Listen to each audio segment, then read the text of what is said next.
Une autre chose bien importante dans les jeux, mais qui paraît pas beaucoup, c'est la réinitialisation de ton programme. C'est-à-dire le fait de tout replacer au bon endroit quand le programme part. Vois un peu comme une pièce de théâtre. Quand tu vas voir une pièce de théâtre, les acteurs sont placés pour le début de la pièce et non pas comme ils ont fini la pièce le jour d'avant.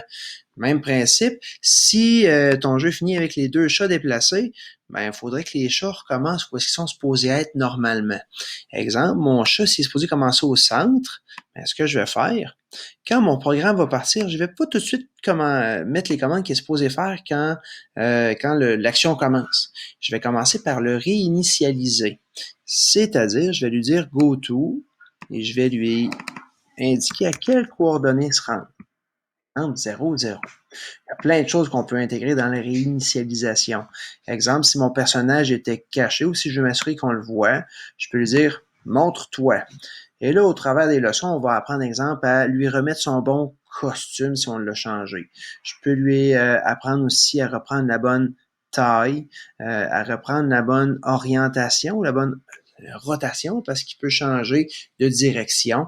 Donc, il y a plein de choses qu'on peut intégrer. Ce qui veut dire que à toutes les fois que je vais cliquer sur le drapeau vert, mon chat va se replacer au bon endroit. Et là, si je le déplace, ma partie est finie, je veux recommencer, drapeau vert, il repart au bon endroit tout de suite. Même chose pour le deuxième chat. Lui, il n'y avait pas de commande de drapeau vert, mais c'est correct.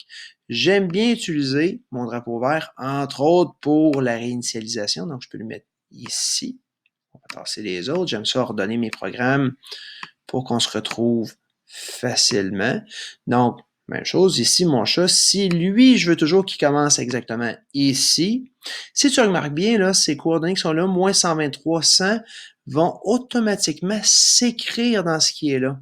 Fait que si tu sais où est-ce que tu veux replacer ton lutin, ton sprite, place-le en premier.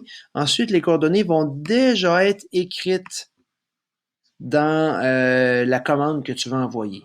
Fait que si jamais je déplace mes deux chats, mon jeu est terminé, ben je peux, quand je repars mon programme, ils se replacent par eux-mêmes.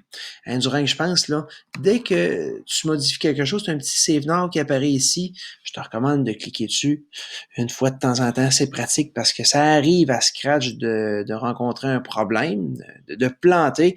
Et là, tu pourrais perdre toutes les modifications que tu as fait depuis la dernière sauvegarde. Fait qu'une fois de temps en temps, là, clique sur Save Now pour être certain.